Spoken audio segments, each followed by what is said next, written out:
Igelbauer. Igelbauer.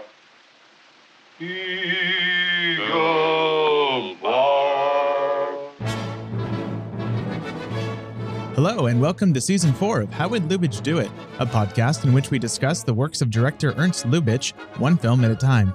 It's 1933, and Jordan Fish, Ray Tintori, and Z Behl join us for further discussion of Design for a Living.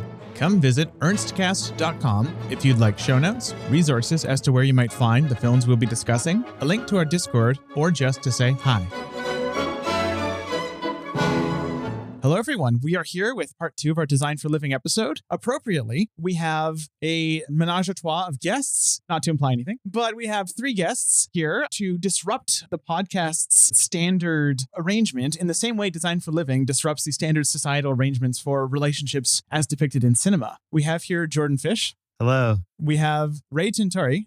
Hi. And Z Behl. Hi, so happy to be here. Welcome, all 3 of you. I'd like to ask each of you 3 questions. So, Jordan, you first, because you're my contact for this. Who are you? What do you do? And what made you want to come onto a Lubitsch podcast for a 90-now-year-old film about 3 people who, in Noah Coward's words, love each other very much? Hi. So question 1 is I'm Jordan Fish. That's me. Question 2, I'm a filmmaker. I think about movies all day and I think about stories, probably the same amount. The answer to question 3 is that, for one thing, this was a huge kind of mind-blowing film that I saw in film school, probably in a class with Ray.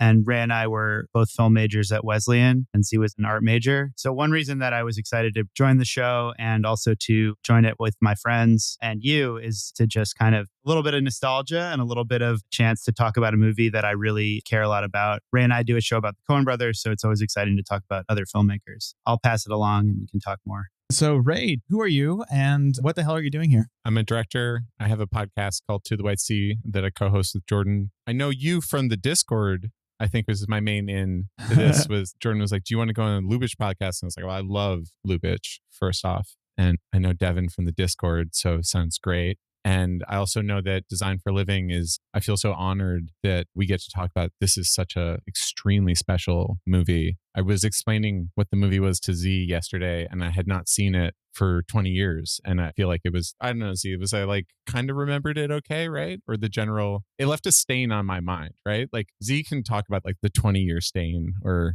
I don't know, it's like, it streaks across, it's like a comet going across, it's like, this movie rocks. I wish I had watched it, honestly, like 8 times since college. That was my main feeling. Because like structurally, I mean, I can just get into it, but like structurally, it's like a beautiful orchid, it's just like, so man, this thing rips, I don't want to jump ahead, but I definitely, while I was watching it, I was like, this movie, you could set your watch to the structure of this movie. But also like, not just like a watch, but like, just like, it's so free. Every time that you could be like dense and like turgid, it's just like goes, electric light speed. It's wonderful. And Z, tell us about yourself. My name is Z. I'm an artist and a filmmaker, and I've been asked to come on the show. Let's see, I was the first guest on To the White Sea. Mm-hmm. We did a lot of character study, and we focus a lot on Miller's Crossing, which, is not exactly the same, but it is a film that, at least in our analysis of it, centered majorly around the relationship between 2 men and a woman. We spent a lot of time unpacking that and the homosocial desire between the kind of main characters and how that becomes sort of like a way to make meaning out of the end of the film, and how the kind of narrative is interpreted as how their relationship with the woman shifts the 2 men. That was my guess for why I was asked to come on to this episode of your show, because I both have experience with being a female artist in a room full of men and also polyamory. We have a few great threads to pull on here. Maybe we can start with the structure, because we haven't really tackled the structure of this film yet, which is deeply interesting because it is split into, we could call it a 3-act film, but that almost seems to be imposing an outside principle on this deeply, deeply weird thing. How can we best express the uniqueness of the structure? I guess the structure, I would just describe it as it's a love triangle. She kind of goes with one guy for a bit, then goes with the other guy, then, well, it's not even really a love triangle. It's more like I don't know what you call it, but the older guy, the addition of, what's his name? It's from Rocky and Bullwinkle, right? He's the Rocky and Bullwinkle guy. Eagle right? Bauer. Yes. Edward Everett Horton. Which character on Rocky and Bullwinkle is he? I can't place this in my mind. Once upon a time, there was a girl named Cinderella who lived with her two sisters. Every night, the two sisters would dress up and go into town where they were popular and sought-after scrub women. Night after night, Cinderella would stay home doing the chores. I didn't know he was in that, but it's Edward Everett Horton playing Max, the least sexually intimidating person on earth. Anyway, the addition of that guy, he's a really important part of the story. So you think about it, whatever the love dynamic is, it's between the four of them. So it's like she goes with, the painter, then she goes with the playwright, then she decides to marry the older rich guy, and then she leaves with both the painter and the playwright. It's like amazing. You know how a hypercube is a cube within a cube? I feel like instead of this being a four-sided love square, this is a hyper triangle, right? This is a love triangle between a triangle and a third point. That makes sense. Yeah. Usually in a love triangle, you just think about like Reality Bites or something, right? Either it's like, is Winona in love with Ethan Hawke or is she in love with Ben Stiller? And then she's like in love with Ben Stiller until she's like not. And then she goes back to Ethan Hawke, and they just try to make it feel unpredictable, but it's so predictable. And this one is like, she really early on is equally in love with both of them. And you really believe it because the film really honors that with the time that it spends on screen. And then the tension comes from her opting for a third thing. And then the two of them come together as like a dual protagonist. And then the resolution of the story is that the three of them are going to be together, which is totally, I've never seen that. I just feel like that structurally is what I think is just like completely amazing about this, right? Jordan, you had a thing? Absolutely. There's not that many films that like totally live in my head. I wish I had more, but so when I think about like sort of, obviously it's a little bit later, but like I think about His Girl Friday, and I think about how His Girl Friday has this really clear setup. Obviously there's the whole reporting and like detective angle, but really that's a triangle between Cary Grant, Rosalind Russell, and Ralph Bellamy. And Ralph Bellamy is obviously just like so... He's always Ralph Bellamy. That's what I'm saying. Exactly, Ben Stiller is Ralph Bellamy. There's no Ralph Bellamy in this movie. That's why I think it's radical.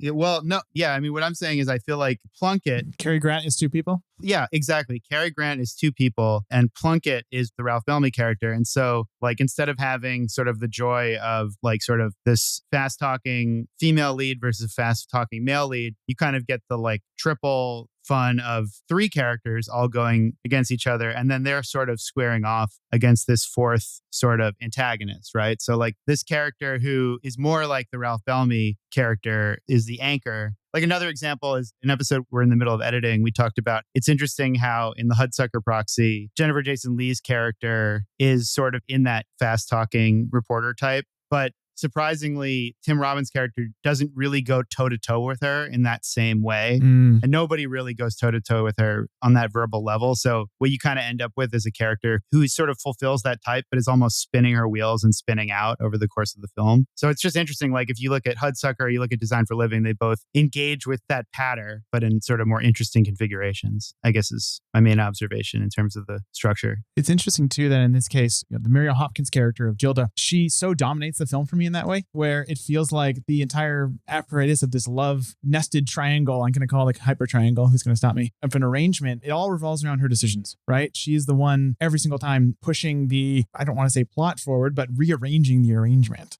I just was so on my toes the whole time about where it was going to end. And I, at one point I turned to my partner and I said, is she going to die? She would a year later if it was the Code era. He said, no, it's a comedy, Z. It's a comedy. And I was thinking, tragic comedy. Yeah, it didn't feel possible to me that it would have a happy ending where they all ended up together. And it's really cool that it did. But I found myself angry nonetheless. And I think that she has this, artist identity that really is very much a part of how the film starts. And she even goes so far as to critique Gary Cooper's work. They're looking at her drawings, which are really cool, of Napoleon getting progressively more naked. Then somewhere in the Parisian flat, when they're all living together and they decide to stop having sex after they find out that they're both having sex with her, she's like, all right, well, I'll just stop making art and then I'll focus on your career and everything will be okay. And it's this really weird moment. And I felt that this whole mother of art concept where she's kissing them on the head. I know you discussed that a little bit already, but I felt sort of like is this her way of like maintaining some sort of, not a moral high ground, but like some sort of distance and some sort of superiority or sense of control over the situation? There's something really interesting because that happens there, because then she sort of is able to make each of them successful, first the one and then the other, by devoting her attention to their practices. But we also learn, after the playwright's success, we learn that she is now painting with Gary Cooper. There's like a really fast line about how they're making some of these commissions together. I never noticed that.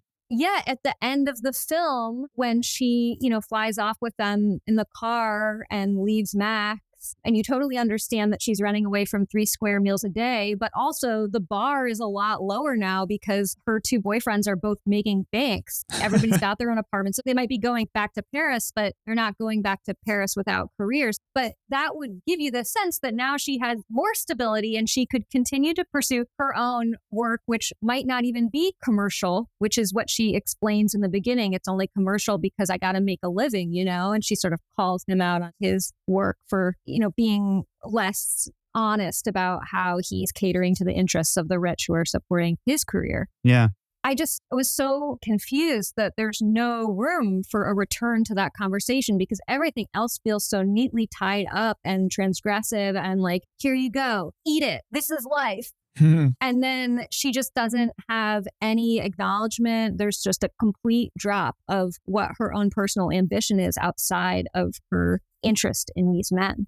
I think it's a fair point. But I mean, on the other hand, there is something about the fact that in each one of these arrangements, she's not going to be happy. The pieces aren't going to perfectly fit together. I do think that there's very little mention of her creative expression and her work in the third act of the movie. My only thought is she does leave Plunkett, right? Like she sort of leaves this zone of protection and also like the signifier of like commercial interest, commercial illustration. The way I kind of see it is that she's like Steve Jobs. She plays the orchestra. Sorry, that's Steve Jobs as filtered through Aaron Sorkin's dialogue. But, her artistic practice is weirdly this almost like performance thing, right? She is finding new ways to bounce these 2 ruffians off of each other to create great art.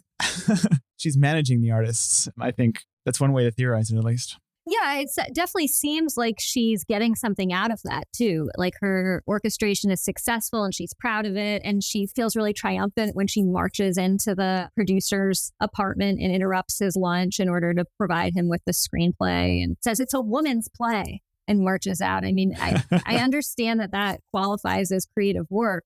I guess I just don't understand why, if she's competitive with them about everything else, why she doesn't, it just feels like a disservice to her character that she would no longer be interested in her own faculties. There's that funny remark about how they paint Max and they call it man in a derby. And we know from earlier that Tom thinks derbies are trashy or something. There's just like a lot of kind of inside jokes about the way that they see the world and share that kind of language between them. And so the idea that she wouldn't be fluent in it or that she would believe that their talents are superior to hers, it's just so hard for me to relate to that idea.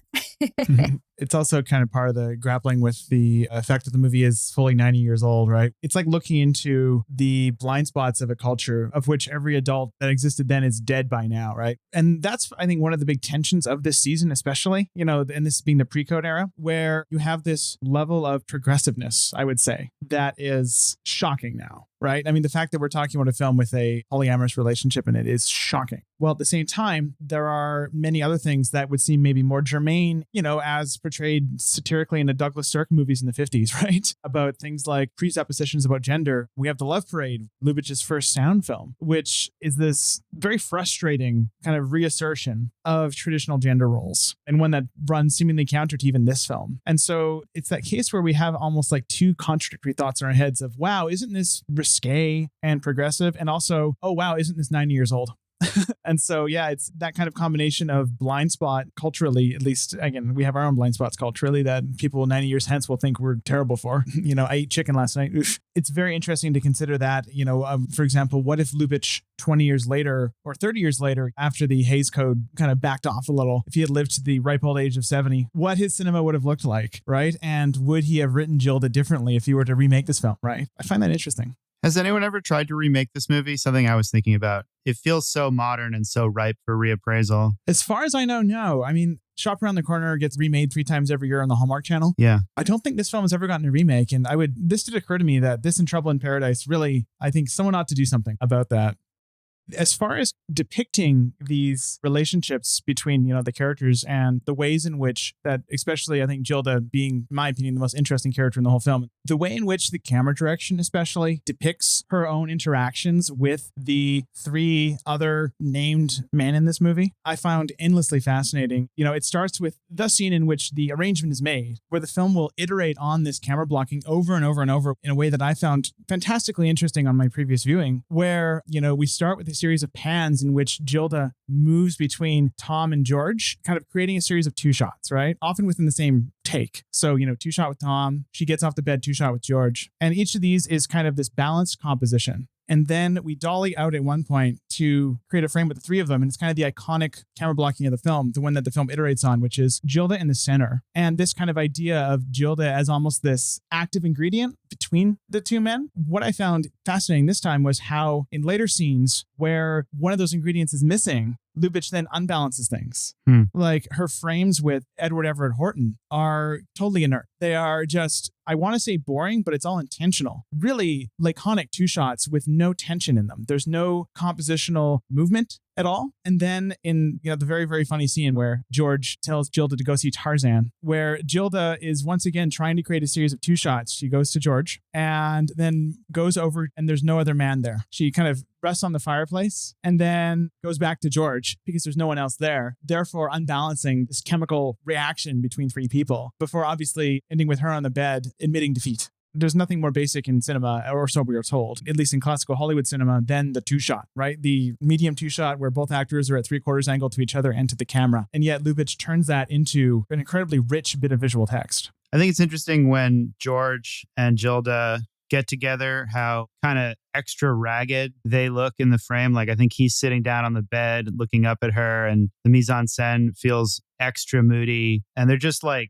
genuinely like not happy with Tom being out of the picture, literally. And then contrastingly, when Tom and Gilda get together in the apartment, which almost feels like it's Tom's apartment, even though it's George's apartment, it's so elevated, like architecture and design wise. When they get together, there's similar awkwardness, but there's also tension. I mean, I think it's dramatic too. Like it's not just off balance, there's tension there. I would totally agree with you that the scenes with Gilda and Plunkett in the last act of the film are really taking a pretty big swing in terms of experimenting with making the film inert. Because you have a movie like Something's Gotta Give, where that character is played by Keanu Reeves. There's actual like interest there in this sort of like alternate future that the female lead has chosen. But here it's like they're really just talking about Eaglebauer and Strump for like 20 minutes. And I think it's kind of confident in the sense that like after a movie that starts so strong and has so much back and forth and so much interesting stuff, you're willing to take like the 2 leads out of the movie. Like they're in China, and you're willing to have Gilda essentially really not advocate for herself for a long stretch of the film. So, maybe the story runs out of gas and maybe there is 10 minutes of this movie where it doesn't feel like it's going anywhere. But I do think it's also like they kind of know they have the ending in their back pocket and they kind of make the audience wait for it. And that stuff when they're behind the screen in Max's house in her bedroom and they're like not even hiding. They're on the bed with her when Max walks in, but then they run behind the screen. Yeah. It's delightful. Even if you see when they're showing up, oh shit, now I get it. Now I see what's coming. There's this sort of way in which their bodies are now like united, whereas before their bodies were disparate and their desire was disparate. And then in the end, they're like Tweedledee and Tweedledum, like one's up, one's down. Then they switch places. They're all over each other. They're touching each other. They're touching her in opposite ways and everything feels mirrored. That part is so dynamic and alive that it's just impossible not to be rooting for it. Yeah, when they showed up in those, it reminded me of in Dumb and Dumber when they show up in the tuxedos, just because they're so like they're just together, like we're here in our fancy outfits. Look at us. Yes.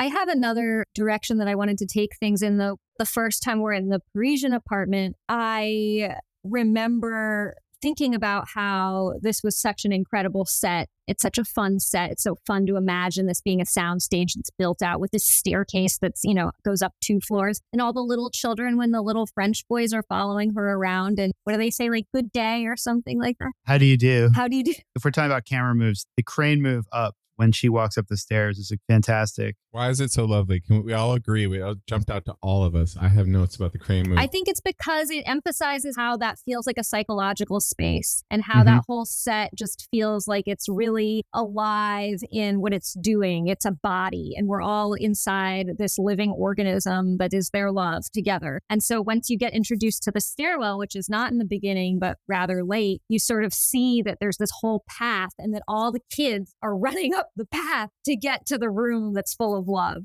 And there's just something that's so much more telling there. Every time we're in another space, another apartment, it felt to me, I didn't get any read on that apartment. I mean, it's interesting, it's weird, it's different, but I mostly just felt all of these spaces are sterile in comparison to the loft, which is this built world that's so handmade and so, again, psychological. It just feels like every choice there is rife with meaning that's supposed to be indicative of what all 3 of them are holding on to. And that's where they inevitably have to return to. Bordering on German expressionist, maybe. I mean, not fully, but there's definitely a sense that this isn't just stucco. This is almost like painted on texture. It feels constructed, but not going overboard either. Like it's just a beautifully fabricated and designed set.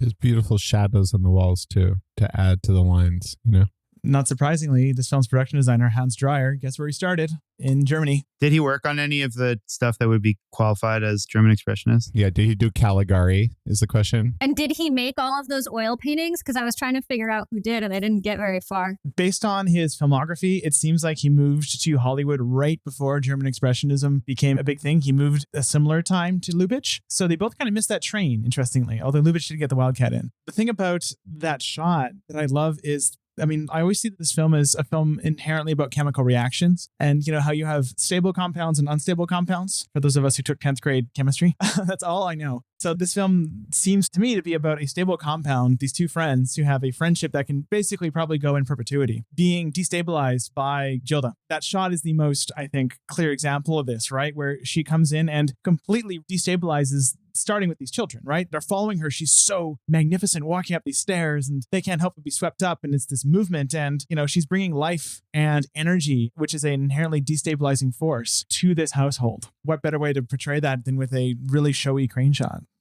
I have written down D4L, right arrow, 3 women, right arrow, the killer. So wait, are we talking about the Lubitsch 3 women or the Altman 3 women? No, I'm talking about the Altman 3 women. To the Netflix Fincher, yes, the killer? Yes. Explain yourself. So you're calling your shot and now you're going to string it? I'm going to get a 3-pointer. Okay. So I don't even know what sport that refers to. That's me. I don't either. It's not a sport. So essentially, my thesis is that Plunkett is a commercial entity. Gilda says she's sick of being a trademark married to a slogan. And this guy's a sloganeer in everything that he does. He kind of has the commercial imperative in his bones to the point where he's always repeating himself. It's like a repetition compulsion. So like when he says the line that actually Tom likes and writes down and is like so florid, but also completely whack, he has to say that line to the next guy that he sees too.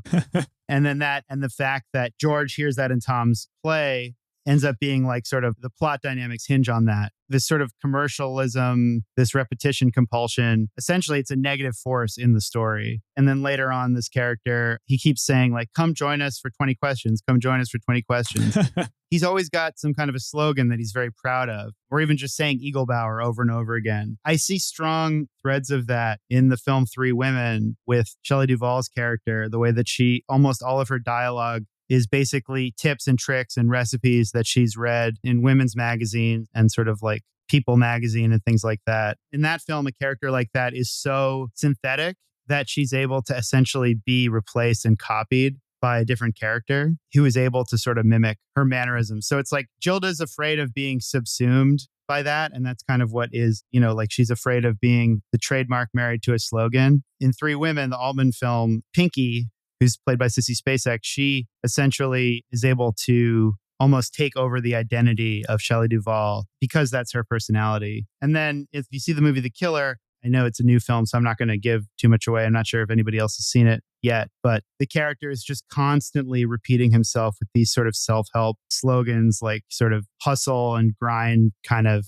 totally vapid sloganeering in the same way. And this is another character who is committed to success, but in a way that's obviously sociopathic. So they'd make an interesting triple feature. The way that Lubitsch deals with commerce in all of his films, I always find fascinating. In Shop Around the Corner, commerce is the language of everything from love to family, right? You have that very ambivalent line from Mr. Materchak of, this is, you're my family, to his coworkers, which is deeply sad and also weirdly sweet. You're right. This is my home. This is where I spent most of my life. In this, though, there's a possible critique of this film that I'm not sure if it's a critique or not, but the way that this film deals with commerce and capital, right? Where this is really a rags to riches story, right? It's three people who are round number, what's your income in zeros or whatever? It's, zero. I survive on miracles. Yeah, it's a great line. I survive on miracles. And by the end of the film, every single one of the characters we're seeing is quite wealthy. They're members of the bourgeois class. And the way they get there is commerce, but they can use that to leverage themselves into becoming artists. And it's left very ambiguous as to the actual quality of their artwork. And so the film is, strangely, this aspirational story that would, I think, hopefully, theoretically have landed with Depression era audiences, although this film did not land with Depression era audiences. While still, I think, as you pointed out, Jordan, the villain of the film, although it's hard to call him a villain, he's more of a dope who happens to barge into the film, is kind of the human embodiment of that crass commerce. So every time I watch this film, I come away with a different thought as to what the film is trying to express about commerce, capital, and the way that impacts relationships. I think it's pretty clearly in support of a bohemian lifestyle. And it made me think of Shampoo, and how at the end of Shampoo, Warren Beatty is just like, eventually she's going to leave with Plunkett, and he just kind of watches her drive off. It's very like, that is fate. Mm-hmm. Whereas this is like Bohemia survives. I have a question for the room. Were there any specific moments in this film that stuck out to anyone here as particularly unexpected formally coming from Lubitsch? Anything that you think, well, I've never seen him do that before, or things he wouldn't do since? Or alternatively, things when you went, okay, this is completely within the wheelhouse of what I would expect. This is the apex of this gesture from Lubitsch. I have a couple, because this is also me trying to find an excuse to talk about the use of the doors at the ending. The single most transgressive thing that happens in the film in terms of causing a ruckus is Tom and George entering a room that we do not enter. We never see the contents of the room that they disrupt. At least while they're there, we stay outside of it. The bit where they ruin the man's recital. Goodbye, Eagle Bar. To me, that's among the most quintessential moments of Lubitsch obscuring plot details from us via the use of doors. Learning about Lubitsch in, I think it was comedy class. This is definitely comedy class. We talked a lot about the Lubitsch cut, or the witty cut. And certainly when Tom says to Plunkett, I love her, I'm crazy about her. And then there's just that hard cut to George, sort of almost like kneeled down looking at her, like with his face like 2 inches away. Like, I feel like that classifies as a witty cut, or it's certainly a cut that made me like kind of scream with laughter. So that felt very Lubitchian. When did you scream with laughter in this film, Jordan? Because I scream with laughter watching this film. I would say when Plunkett is mad about having been quoted in the play and hearing his own quote, like the whole thing is funny and you kind of know it's coming. But then when they just pan over to the guy laughing, like I feel like Lubitsch is like, when you see this guy's face, you're going to laugh. If you've been holding back your laughs, check out this guy's face. We tried 10 people and this guy's the best at laughing uproariously. Were there any moments for you, Ray? What moments caused you to scream while laughing? The first time I howled when he said, In other words, Mr. Plunkett, you never got to first base. I'll overlook that insult. Thank you. To me, the moment that I always remember when I remember this film is when it cuts to Gary Cooper is kind of on like one knee and she's leaned against the wall at the beginning of the scene, and he like swoops in and the camera moves in and they kiss, and that whole scene where he's like lying on the floor and he's all kind of like tormented and pouty, and just like that's the moment where I'm just like, never seen anything like this. I'm fully in this. They'll never make another movie exactly like this again. And I can't believe that like there's a portal in time where I just get to like be with these people. They're just so hot. It's like, it's just incredible, like I love That shot is like, it's like the whole thing to me. And then I'm just with the movie. I know it's really old, but it felt super close to home just in terms of the kind of week I'm having, the day I'm having. Like this all tracks really well. I love the stuff about like, I don't know. I was trying to buy a white shirt yesterday. I was like, I don't have a white shirt. I need to like fix this problem. I'm talking about a white shirt. A shirt without a spot, without any holes that won't fall apart when you unbutton your coat. I don't know.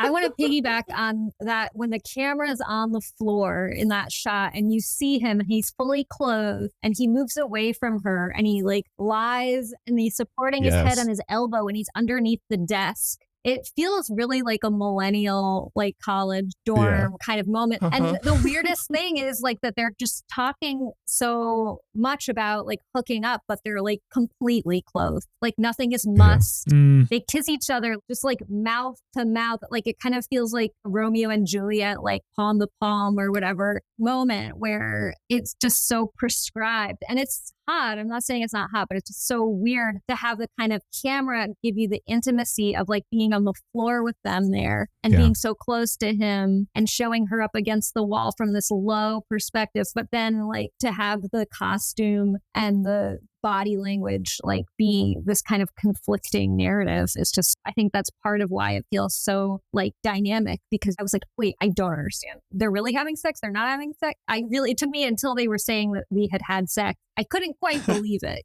just based on being born in 1985 and watching this, it was harder for me to wrap my mind around it. This film is probably the apex of, in terms of this show, this might even be the pre-code film where this applies most to, out of all the pre-code films, of which there are a lot of salacious ones. But there's this kind of idea, I think, in culture that nobody before the year 1967 in cinema was edgy or was able to confront things like sex, frankly. And this film is, part of that wonderful, magical 10-year period or so in Hollywood where you were able to say the word and able to talk about its implications. You didn't have to bury it between 10 layers of inference where you had to have a decoder ring to understand it. They're just saying, when I made love to you, and the word sex and, first base or third base. I was just thinking, if you told me that the Hays Code was implemented like the Friday after this film came out, I wouldn't be surprised. Like, yeah. It just feels like you could just see some like suits watching this movie and being like, we need to create a Hays Code right now. And within a year, it was banned. Yeah. It was totally impossible to see this film until sometime in the 60s. Wow. That's incredible. Even like The Merry Widow got away with a bunch of cuts. This did not. I do think it goes some way towards the fact that Lubitsch's pre-codes were very underappreciated for a long time because they were buried. Wait, this film was illegal in America for... You couldn't publicly show it because you needed a rating to see it. And the Hays office, the Motion Picture Production Code Administration, specifically banned it. You could show stuff from international. Like if a French film did this, you could import it. If this were a French picture, I could do it. But if it was American, you're out of luck, which is kind of amazing that it survived. This is a film I would have think is a grade A candidate for being just lost. It's like some of his 20s films, but no. And yet since then, I think, interestingly enough, its status as the big transgressive one, even though I think 1 Hour with You is also pretty risque, and Trouble in Paradise, not to mention that, it now has almost this outsized reputation among Lubitsch fans that I find interesting. Like for me, I'm like, okay, when are the kids going to discover The Smiling Lieutenant from 1931? When are the kids going to discover that? Because I love that film just as much as this one. And so for me, I think the elevator pitch of this film being so beguiling, right? Three people who love each other very much. 1933, bam, you're in. Maurice Chevalier singing about comparing his devotion to the army with his devotion with sleeping with dozens of women has less of a ring to it. So I find that interesting. Hey, Chevalier is amazing. This is, me and Jordan learned this in film school, right, Jordan? I feel like that was one of my big takeaways from the film program that we went to. It's like anytime Maurice Chevalier showed up, this is better than anything any of these other movies. The sentence that kind of rings out in my head when I watch some of this stuff is just, this is proof that everyone knew better and has known better for decades. Just like anytime you're like, oh, like there really was like this return to normalcy. There really was this narrowing of what could be done. And of course, obviously there's great examples of people getting around that with allusion and inference. And that's interesting as well. But like, you just see something like this that's just so white hot and self-possessed. And it's like, it is subversive. I think that's the main thing. It's like, I'm not like a huge fan of Last Picture Show. I'm not like obsessed with it, but like then I see something like this and I'm like, And I don't know why I had to like cast aspersions on that, but like, I don't know, somehow it comes to mind as an example of something that I think is like a little bit less than its reputation. Z, you mentioned the ending in all caps. That's what I imagined the case of how you said it. And this is probably a good time to talk about how the ending works, right? Because the film resolves in a completely unique way, right? Where we have a reaffirmation of this polyamorous relationship. What do you think happens next for the characters? What do you think we're supposed to take away from that ending? I'm very curious. Well, I think it's partly what you were saying, that they're seeking this kind of unstable bond that the three of them can continue to energize each other. I think that it's a combination of that. And then it also feels like they've discovered compersion. And compersion is like the idea that it's the flip side of jealousy. When like you're watching two other people experience joy, and rather than feeling distance and upset by it, you feel like more pleasure. Your own pleasure is elevated by that. And it's sort of like a compassionate empathy for romantic experience. And so I think that you see that in that her kissing one and then kissing the other and then them all holding each other in the car. So that the setup is just that rather than constantly pushing each other out, they're going to be able to invite each other in. I love how the ending repeats that motif that's throughout the film where characters say one thing and do the opposite. Right? That's a refrain that the film returns to. And the film ends with them all saying no sex and then kissing each other, not on the head anymore, on the forehead, but on the mouth. They're not going to listen to the no sex part. Didn't in your last episode, one of you pointed out that they don't actually say no sex? They just say... There's one thing that has to be understood. I know. Yes, we know. It's a gentleman's agreement. We already know that she's not a gentleman and none of them are gentlemen. So this ending kind of reminds me of the ending of Some Like It Hot. I think in our comedy class, that was another film where we learned, our professor basically said sometimes a comedy ends the moment that it just cannot continue.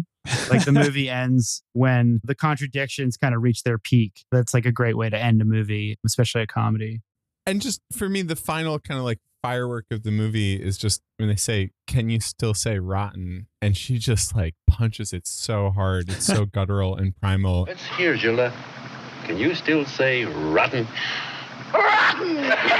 She's still fully like anarchic. Whatever is contained in that line reading, the way she says it is like timeless and is fully like, fuck everything. The fact that she's able to summon that with so much sincerity at the end, like kind of tells you like everything you need. She overmodulates the mic. Sounds like a DIY recording almost. This is actually something that I discussed with Jennifer Leager on the Love Parade episode, is that the mics at the time were not well designed for especially higher pitched voices. They basically favored men. Men could modulate all they want. Women had to control their voice a lot more to fit into those very narrow pickup patterns of the mics, which is very interesting. Sexism in miking. I found the ending an interesting riff on the Trouble in Paradise ending, actually, because the early, especially the Chevalier musicals, usually end on a sort of reaffirmation of the societal order. Smiling Lieutenant, marriage, 1 Hour with You, also marriage, etc. Trouble in Paradise begins a trend of ending on two characters, in that case, rejecting the societal order. And in this one, it's a more full-throated rejection, right? It's not a rejection of, it's even a rejection of the classic ending of two characters riding off to the night. It's three characters riding off to the night. And they're completely unapologetic about it. And they're going to go back to their Parisian bohemian apartment and live life of sin, which, feels like a weirdly perfect resolution to the tension of the first half of this kind of period in Lubitsch's career. Should have ended with her painting a marriage portrait of the three of them.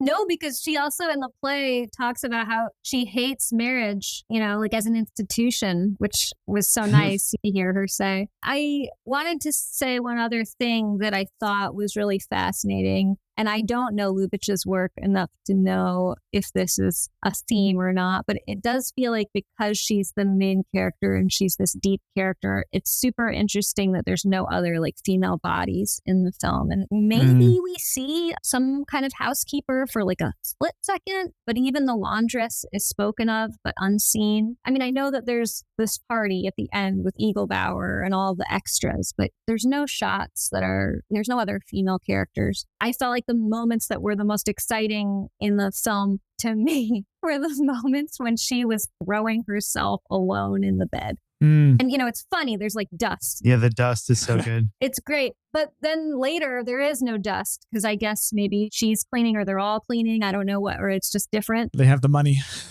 But still, every time she throws herself in the bed, she's so in her body. I guess what I'm trying to formulate a question about labor and artistic labor, and if Lubitsch is cynical about artistic labor, because thinking about how she sort of doesn't make her work, well, okay, maybe it's freeing in that she is free from work. If you don't see art as something that you get to do, but instead it's something that you have to do, then you look at Tom and George, and neither of them seem particularly inspired. It seems a little bit like she put them up to it and now they're doing well. But I guess I'm wondering whether or not she's actually been freed from her domestic labor by being unglued from her position in, capitalism as the caretaker of the home. And if part of that means that she can't make the artwork because that's just work too. It's interesting that there's the scenes between Tom and George where they say this woman and sort of love itself shouldn't come between our friendship and also our great work. But then there's another scene where I believe one of them says to Gilda, like, this connection we have is greater than like all the art in the world or all the scripts or all the paintings. It does seem like they are more interested in just like freedom as opposed to like creation for its own sake. Or at least that's like a suggestion. Yeah, it never feels like, the artistry in big quotes in this film is central to what the film is doing. Lubitsch's self-image of himself as an artist has always been a really unexplored territory. I think, like most Hollywood filmmakers of his time, he didn't really see himself as a capital A artist, even though we know he took the craft seriously. I mean, it's like the famous John Ford quote, "It's a job of work." That was kind of the not totally dissimilar to a lot of the sentiments expressed by many Hollywood directors at the time. I mean, we know he had to look down on self-important artists. Like everyone else in the world, he thought Joseph von Sternberg was a boor who took himself too seriously. But yeah, the question of his relationship, I mean, even every other time he's depicted art, like To Be or Not to Be, regardless of the heroic acts they do, every single character in that film who does art is a fool. That uncertain feeling, modern art is equated with kind of psychological quackery. And so he seems to be, I mean, I think he's a populist in the sense of somewhat buys into this idea of, kind of down to earth with the people creation of art when you need to create art. It's really fascinating. And yet, like, his entire life was work, right? He was notoriously an absentee husband, not an absentee father. Actually, he was apparently a very good dad, but he was an absentee husband. And I think one of his wives said his mistress was his work, right? He just spent all his day working on his scripts, making his movies, editing his movies. He was one of the few Hollywood filmmakers who sat every moment in the editing suite. He cut his own films, or he worked with an editor like very closely? He cut them in all but name, if that makes sense. Where he had an editor, he probably would have edited it himself with maybe an assistant if he had had the ability to do it in the sense of union rules, etc. Yeah, no, from the beginning to his last film, he was in the editing room the whole time, directing the edits and timing them out and calling the shots. That shows his dedication, I guess. He's a man of contradictions, an essay about Ernst Lubitsch. I'll just add that I was thinking about it, and it's interesting that the film starts in a train car with the characters falling asleep. I think in the first shot, it might be actually a moving set rolling sideways. It might be rear projection. Definitely like when we cut back after that initial shot, it's definitely rear projection, but very beautiful set work to simulate a train. But like the train's going sideways and they're asleep. And we are introduced to the three of them kind of without English dialogue for a while. It's interesting then that the movie ends in a car, also with rear projection, but it's going forward and the characters are as alive as possible. I mean, they're like screaming their heads off. Mm-hmm. The contrast of the first scene and the end scene and the vehicles that they're in seems worth noting. To me, I really lock in with that dolly in on that kiss. And I punch out when she says rotten as a fully satisfied viewer. And in the middle, the thing that stands out to me the most is the line reading when Gary Cooper says, "It's hard to believe I loved you both." It's so great. I could have seen so much more of that, honestly, of just the emotional spin he puts on that. And just that idea of like one corner of a love triangle at a certain point, really saying that in earnesty to both people that they feel completely abandoned by. That's going to leave a lasting impression on me. There's kind of an acknowledgement of real emotional intimacy between these two men that is very rare in films of this era. Seriously. Yeah, even if we're not invited to see them as lovers, we're invited to see them as two people who deeply love each other, which I find very touching. I really enjoy that male intimacy as well. And there's something really touching about the punch and then the drinking afterwards. Yeah. and the way that it's sort of meted out and controlled, and Tom is like, don't rush it. We're going to make this one into a 2-shot. I don't know. There's something there that just feels very rich. And maybe it's the first scene without her where it doesn't feel like it's about her. Well, thank you so much, the three of you, for doing this. This has been a lot of fun. Where can our wonderful listeners find your work? Yeah, definitely check out our podcast, To the White Sea. It's about an unproduced Coen Brothers script from 1998 that's a completely dialogue-free, after page 11, blockbuster, like big budget action film. And we're reading the script 2 pages at a time. Big recent development is the script we were reading was riddled with missing pages. And through our listeners, actually got in touch with the Coen Brothers and we got the missing pages. So now we are reading a complete script that no one's ever read before on our show. And we're about to release episode 20. It's a great time to get into To the White Sea. And Z, where can we find your work? Oh, currently you could find it on a very unupdated website, which is just my name, ZBEHL.US, and follow me on Instagram. Well, if you update it within the next 2 months, let me know, and I'll AI your voice to say, I just updated it. You can see all my new work on there. But thank you so much, everyone. This has been such a fun recording. I can't wait to put it out in the world. And this is a big momentous occasion. It's our last recording of season 4. We've recorded almost all of season 5 and most of the postscript season 2. So I think we're running 28 episodes ahead right now. So hooray. Amazing. Congrats, Devin. Next week, Eric Dienstfrey joins us to discuss the sound recording technology of The Merry Widow. Head over to ernstcast.com for information as to where you might find the films we'll be discussing this season and other resources such as show notes and our Discord server. How Would Lubitsch Do It is a production of Moving Image Agency. Griffin Sheel was our dialogue editor for this episode. If you enjoyed this episode, please rate and review us on whatever podcast platform you happen to use. It helps other people find our podcast and therefore find Ernst Lubitsch. We'd like to acknowledge that this podcast was produced on the unceded territory of the Musqueam, Squamish, and Tsleil-Waututh peoples.